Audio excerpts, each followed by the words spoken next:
Hi everyone, so I got the Sony Xperia 1 and with it I made some videos about explaining my experience with the Sony Xperia 1, testing the camera compared to some others.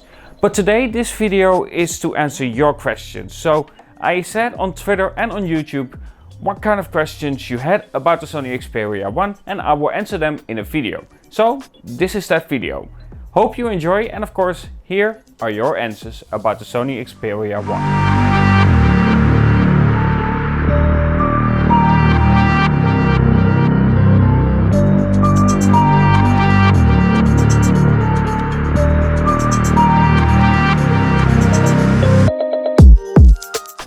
So the first question is from Purev, if I'm pronouncing it correctly. Do you think other manufacturers will adopt such a tall aspect ratio for their phone screens? And honestly, I don't see a lot of phone companies adjusting to this aspect ratio. Actually, I might see some shift after some, 1 or 2 years that people want smaller phones again. And maybe that is something that will happen. And then Matt Weiss asked, how is the vibration motor? I mean, it's fine, it's nothing really impressive, but it's fine. And then Muhammad Yassim asked, does the longer screen help a lot with multitasking? And yeah, it kind of does. It actually allows for a bit better multitasking than some other phones because it just keeps a bit more space for typing, for instance, and that really does help.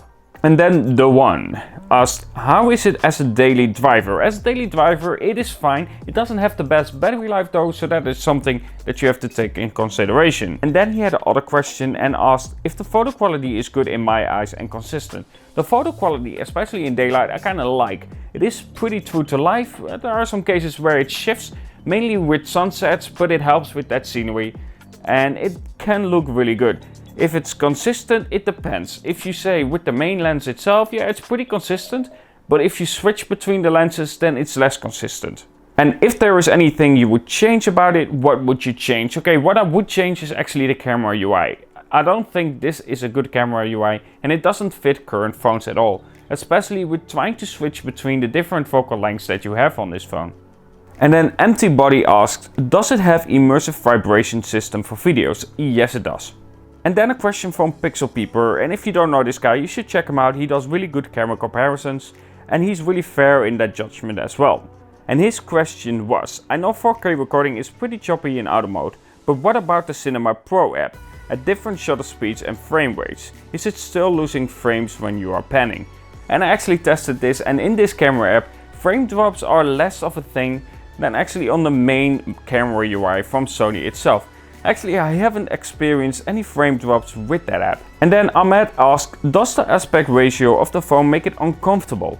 Actually no, it makes it quite comfortable in the hand itself. It's easy to use as one-handed and it is allowing for a swipe down for settings and so on. So Sony implemented the software pretty well with it.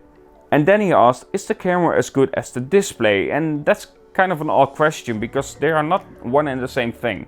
The camera is, well, it's decent, it can perform really well, and the display is just good.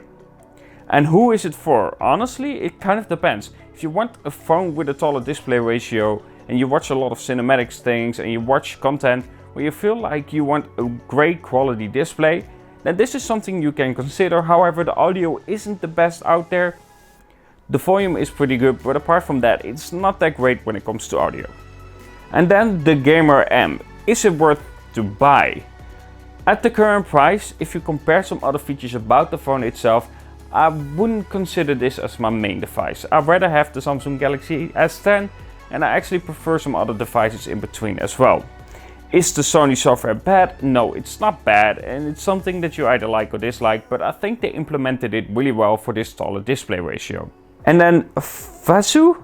Yeah, Fazu asked, does it feel weird while using this phone because of its aspect ratio? And I have to say, no, you get used to it pretty fast and I kind of like it.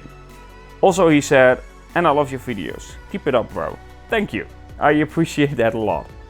Then Amour asked, first of all, which has the better resolution and saturation? The Sony Xperia 1 or the Samsung Galaxy S10? The resolution is better on the Sony Xperia 1 because it's a 4K display ratio, 4K HDR display ratio. And of course it has a higher resolution because of that. How is the battery life? Battery life though is not that great on the Sony Xperia 1. It's kind of lackluster and it lasts me maybe 5 hours of screen on time, so it isn't that great. And again, the question about the UI experience, I think that is fine for myself. So these were the main questions I've got about the Sony Xperia 1. In my own experience, I feel like Sony has done decently well, but there are still things that make me wonder why. For instance, the camera UI once again feels like an old camera UI that really doesn't work and is suited for this device. They should have implemented updates to it that makes it work with a 3 focal length, for instance, easily switching between them. Also, having the frame drops in video when you use that main camera UI, which most people will do, it is not good. The frame drops shouldn't be a thing, especially when you are using the powerful Snapdragon 855. It's weird how this still has frame drops. Next to that, I heard some people experiencing that it overheats during video. I haven't experienced that so far, but some other people have. So keep that in mind with this device. I feel like the Sony Xperia 1 is slightly a step up, but there is still so much they can improve upon, especially with the camera itself. I feel like they could have done more to make it easier for a normal user, especially when you have HDR hidden on the manual, which most people simply do not use. So those were the questions about the Sony Xperia 1. I hope I helped out with this video and show you what my experience is with the device itself and answering your questions like this. I think it's a good thing to sometimes do these kind of videos where you get the answers directly from someone who has the phone itself if you are interested in the device itself.